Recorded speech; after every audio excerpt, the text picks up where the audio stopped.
Seguindo. Sustentava contra ele Vênus bela, afeiçoada a gente lusitana, por quantas qualidades via nela, da antiga tão amada sua romana, nos fortes corações na grande estrela, que mostraram na terra tingitana, e na língua, na qual, quando imagina, com pouca corrupção, crê que é a latina.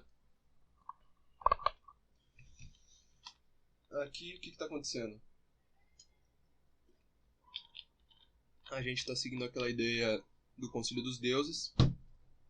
Na parte anterior, a gente viu os motivos que Baco tinha para ser contra os portugueses.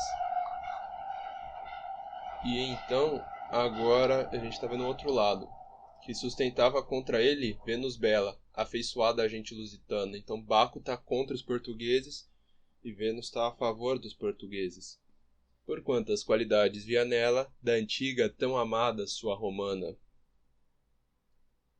Nos fortes corações, na grande estrela, que mostraram na terra tingitana. Quer dizer que Vênus, ela via muitas qualidades nos portugueses, qualidades parecidas com as que ela via nos romanos. Nos fortes corações, na grande estrela, que mostraram na terra tingitana. Terra tingitana é Marrocos. Terra tingitana é o Marrocos.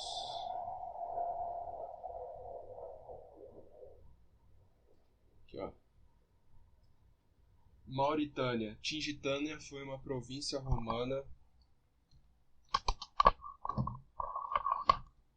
Foi uma província romana localizada no noroeste da África, onde está o Marrocos. É onde é o Marrocos. Só que aí que tá. Essa cidadezinha aqui, ó, era portuguesa.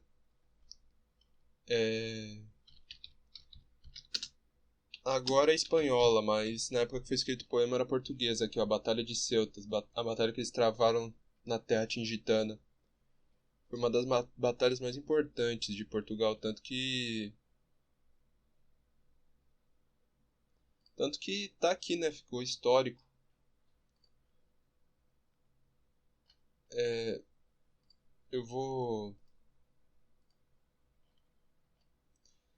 nem sabia que tinha esse texto aqui, eu vou deixar na descrição para vocês verem. Mas enfim. E na língua, na qual quando imagina, com pouca corrupção, crê que é a latina.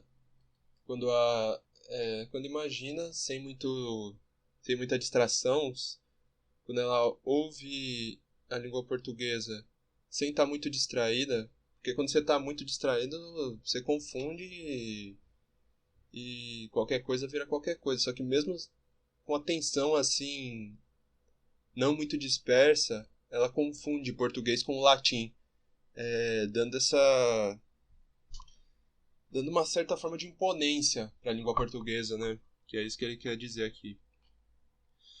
Estas causas moviam Citeréia, e mais, porque das parcas, claro, entende que há de ser celebrada a claradeia, onde a gente belígera se estende.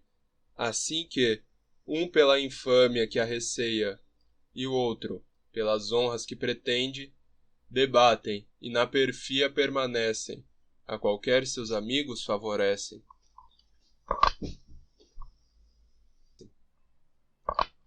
Citeréia é um outro nome para Vênus ou Afrodite. Parcas. As parcas aparecem até em Sandman, não sei se quem já viu. As parcas na mitologia romana eram filhas de Temis, divindades que controlam o destino dos mortais e determinam o curso da vida humana.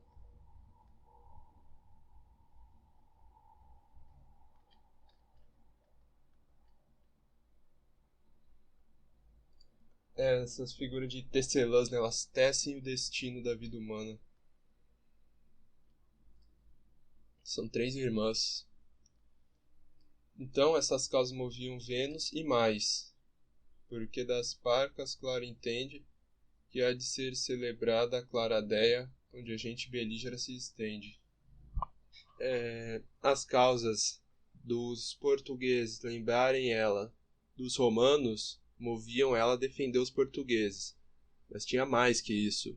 Tinha mais porque das parcas, por meio dessas irmãs, ela entende claramente que há de ser celebrada a claradeia onde a gente belígera se estende, que ela há de ser celebrada na Índia.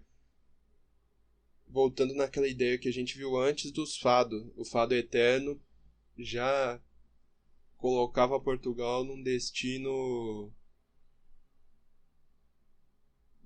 que seria impossível não acontecer. Assim que, um pela infâmia que a receia e o outro pelas honras que pretende, um deus, Baco, pela infâmia que a receia, e o outro deus, Vênus, pelas honras que pretende, debatem, e na perfia permanecem. O que é perfia? Perfia, qualidade do que é... Estou pesquisando aqui. Perfia ou, no caso, porfia, né? Hoje em dia se escreve porfia. Qualidade do que é insistente, perseverante, perseverança. Ação de brigar por algo que é alvo de desejo de outra pessoa. É isso, é um debate. Debatem e na briga permanecem, a qualquer seus amigos favorecem. Então os outros deuses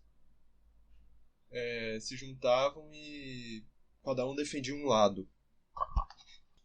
Qual austrofero ou bóreas na espessura de silvestre arvoredo abastecida, rompendo os ramos vão da mata escura com ímpeto e braveza desmedida, brama toda a montanha, o som murmura, rompem-se as folhas, ferve a serra erguida. Tal andava o tumulto, levantado entre os deuses, no Olimpo consagrado. Aqui é uma linguagem extremamente poética e muito interessante, porque o austro é o vento que vem do sul para o norte. E o bóreas é o vento que vem do norte para o sul. Então, como um austro feroz, ou bóreas, na espessura de silvestre arvoredo abastecida, rompem seus ramos, vão da mata escura com ímpeto e braveza desmedida. Ele está imaginando esse choque entre os deuses. Ele está assemelhando isso a um vento feroz na espessura de silvestre arvoredo abastecido. Então, um vento feroz passando dentro de uma floresta cheia de árvores, rompendo os ramos, vão da mata escura com ímpeto e braveza desmedida. Um vento que passa e quebra todos os galhos, rompendo os ramos, quebrando os galhos. O vento passa da mata escura com ímpeto e braveza desmedida. Sem controle, né? Uma ferocidade absurda. Brama toda a montanha, o som murmura. O que é brama? Deixa eu ver aqui.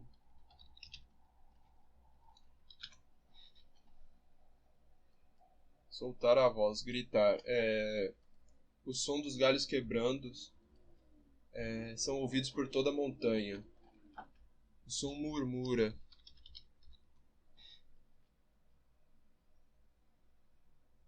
Murmura vem do verbo murmurar, o mesmo que sussurra, suspira, lamenta, queixa.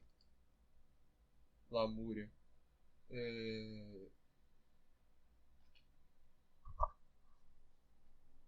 Então, brama e murmura, né? Tem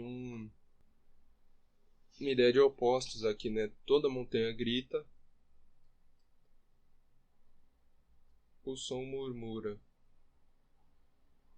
A montanha toda, os galhos quebrando, faz toda a montanha gemer, e o som murmura. Mas ao mesmo tempo, o som lamenta. O som é de queixa, né? O som Murmura não tá no sentido de cochichar aqui, é expressar descontentamento, queixar, lamentar, lamuriar. Aqueles funcionários só sabem murmurar, no sentido de queixa, de lamento. Rompem-se as folhas, ferve a serra erguida. Rompem-se as folhas das árvores, ferve a serra erguida. Se agita a serra erguida, a parte da montanha onde está as árvores. Tal andava o tumulto, levantado entre os deuses no Olimpo consagrado. Era assim que estava a situação no Olimpo. Seguindo. Mas Marte, que da deusa sustentava entre todas as partes em porfia, ou porque o amor antigo o obrigava, ou porque a gente forte o merecia, de ante os deuses em pé se levantava. De Antre é no sentido de entre. É que é português antigo, né? De entre os deuses em pé se levantava. Merencório no gesto parecia. O forte escudo ao colo pendurado, deitando per trás medonho irado.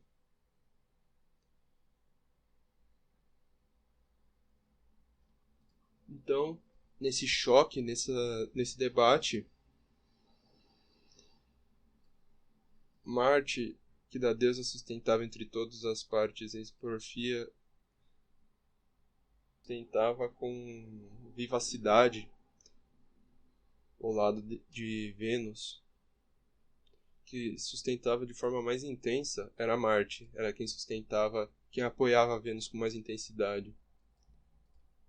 Ou porque o amor antigo obrigava, ele fazia isso ou porque obrigava, ou porque a gente forte de Portugal merecia ser defendida por ele. Vou tomar um gole d'água aqui agora.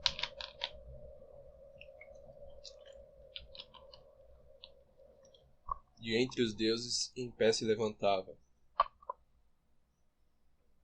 Ele estava defendendo sentado, mas ele resolve ficar de pé. Merencório no gesto parecia. Merencório tem no sentido de melancólico. Melancólico, nesse contexto,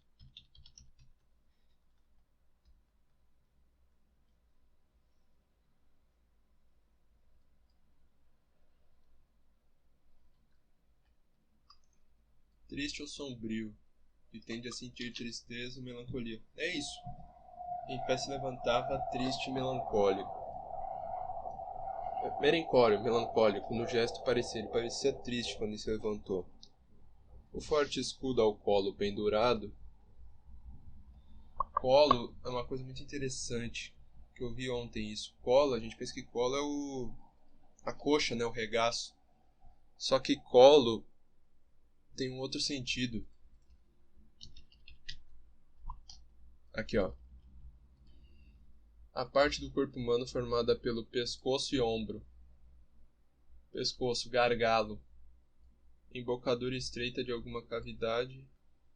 Parte estreita entre a cabeça e o corpo de certos ossos.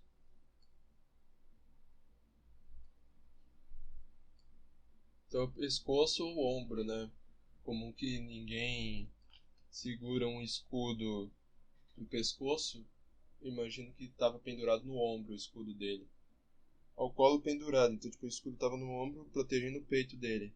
Deitando para trás, medonho e irado. Então tipo, ele bota o escudo para trás, numa ideia de preparar o ataque, né? Abrir a guarda para preparar o ataque. Seguindo. A viseira do elmo de diamante a viseira do elmo de diamante a levantando um pouco, muito seguro, por dar seu parecer, se pôs diante de Júpiter, armado, forte e duro, e dando uma pancada penetrante, com o conto do bastão no sólio puro, o céu tremeu, e Apolo, deturvado, um pouco a luz perdeu, como enfiado. Então a viseira do elmo de diamante a levantando um pouco para ver melhor. Muito seguro, por dar seu parecer se pôs diante de Júpiter, armado. forte e duro. Então, levantando um pouco, muito seguro de si, por dar seu parecer, se pôs diante de Júpiter. Armado, forte e duro. Armado, forte e duro está se referindo a quem?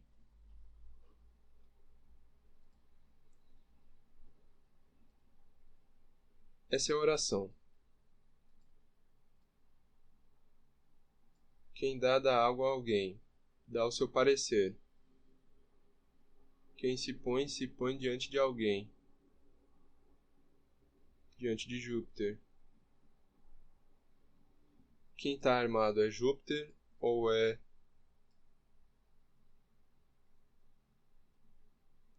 Marte?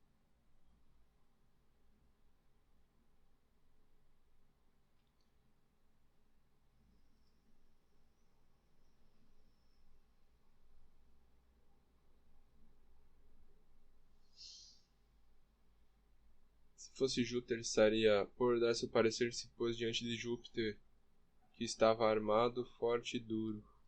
Se não tem preposição, está se referindo ao sujeito da oração. Quem se pôs? Quem se pôs foi Marte. Então, por dar seu parecer, se pôs diante de Júpiter, armado, forte e duro. O Marte quer dizer confiante.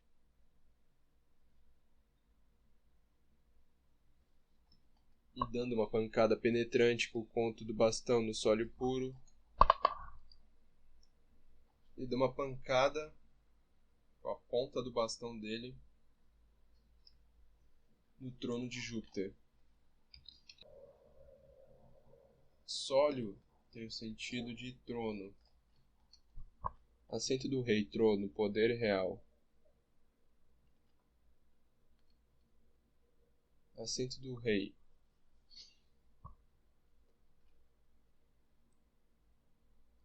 Então é isso. O conto do bastão com a ponta do bastão no trono real puro, no trono de Júpiter. O conto do bastão no sólio puro. Ele desceu o cacete no trono de Júpiter para chamar a atenção dele. O céu tremeu e Apolo, deturvado um pouco, a luz perdeu como enfiado. Apolo. Isso é uma parte interessante do poema.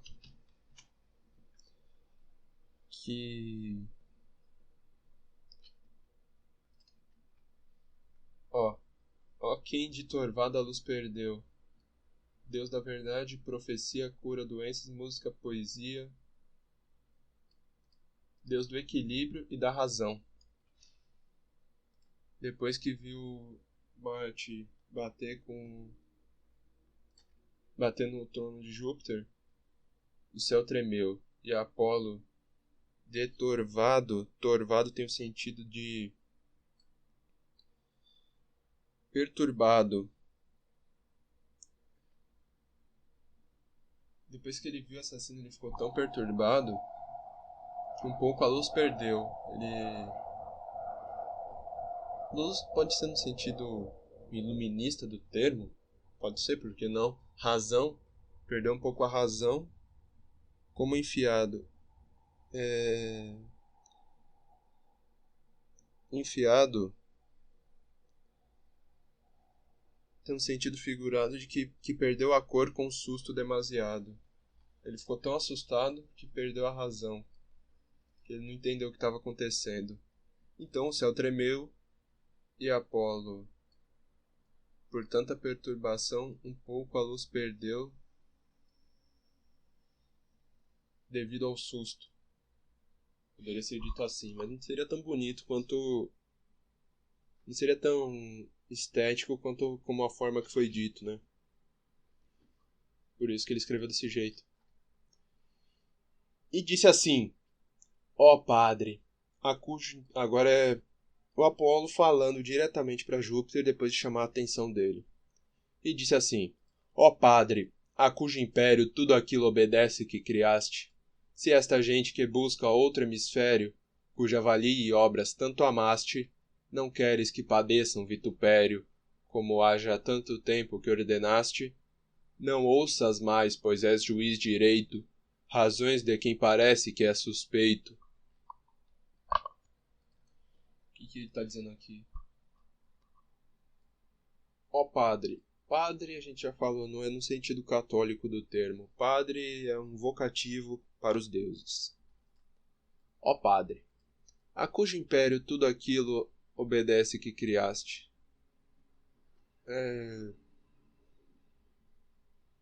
Padre que tem poder sobre todas as coisas. A cujo império tudo aquilo obedece, pois criaste. Dá pra pensar assim também, mas basicamente é um... Ó Padre Todo-Poderoso, se esta gente que busca outro hemisfério, cuja valia e obras tanto amaste, não queres que padeçam vitupério, como há já tanto tempo que ordenaste, esses quatro versos. Se essa gente que busca outro hemisfério, cuja valia tanto amaste, não queres que padeçam vitupério, como há já tanto tempo que ordenaste, se você não quer que os portugueses sofram, pois você ama tanto o valor e as obras deles, que você não quer que eles padeçam enquanto buscam outro hemisfério no sentido das Índias, tá? Tem uma imagem legal aqui também. Outro hemisfério, aqui é o outro hemisfério.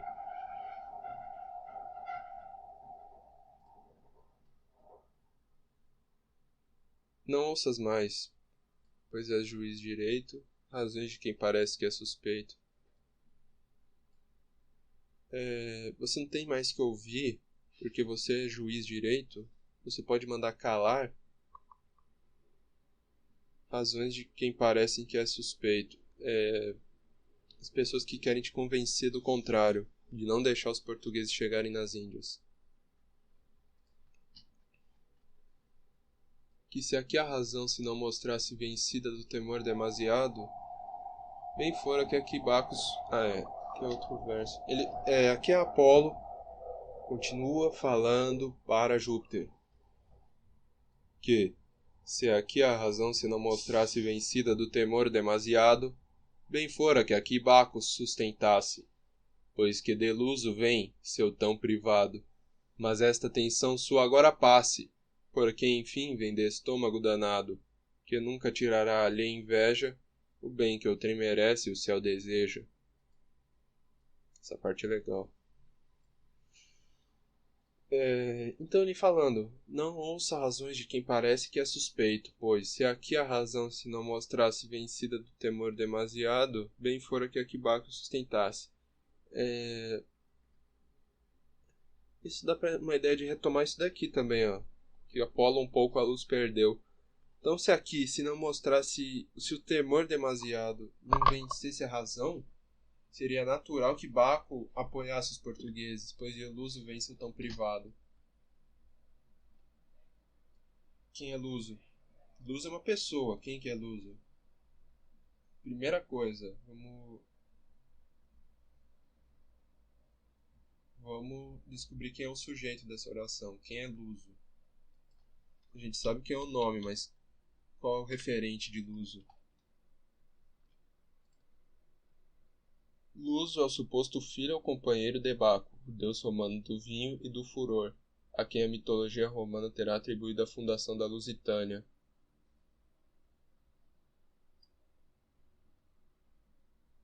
Certo. Já descobrimos quem é Luso. Então, se Baco não tivesse com medo, seria natural que ele apoiasse os portugueses, pois o amigo íntimo dele, seu tão privado, seu amigo íntimo, é Luso. Mas essa tensão sua agora passe, porque enfim vem de estômago danado. O que ele quer dizer aqui? Não dá atenção pra esse cara, porque naturalmente ele ia defender os portugueses, mas ele tá doente, ele tá passando mal.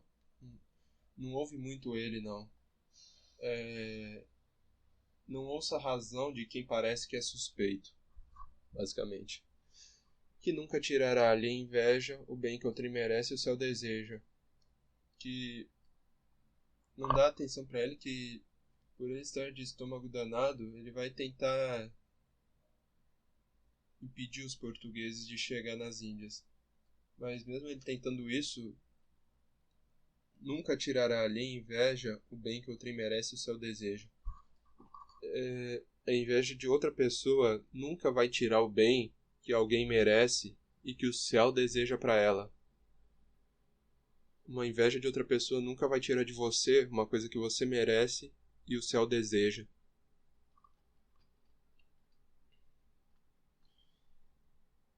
E aqui estamos no último verso já. E tu, padre de grande, e tu, de novo. E tu, padre de grande fortaleza, da determinação que tens tomada, não tornes por detrás, pois é fraqueza desistir-se da coisa começada. Mercúrio, pois excede em ligeireza, ao vento leve e a seta bem talhada, lhe vai mostrar a terra onde se informe da Índia e onde a gente se reforme. Aqui o último verso, ele tá falando do quê? Tá falando o quê para Júpiter? E tu, padre de grande fortaleza? Fortaleza é uma virtude. Fortaleza é a virtude de você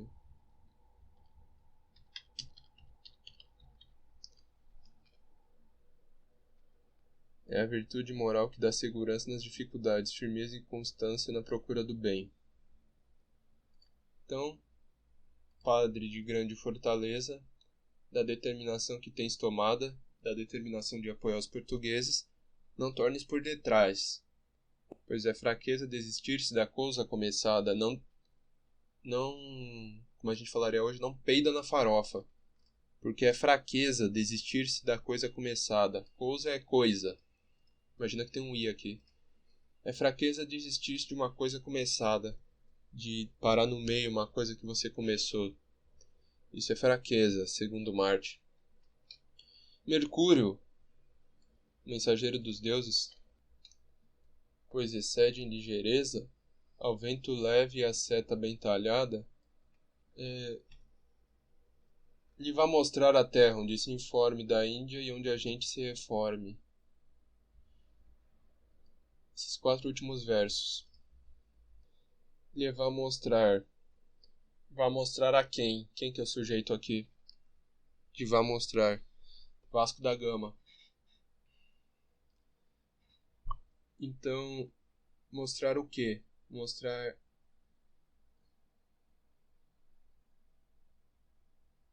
Ah, não. Vasco da Gama não é o sujeito, não. O sujeito é Mercúrio.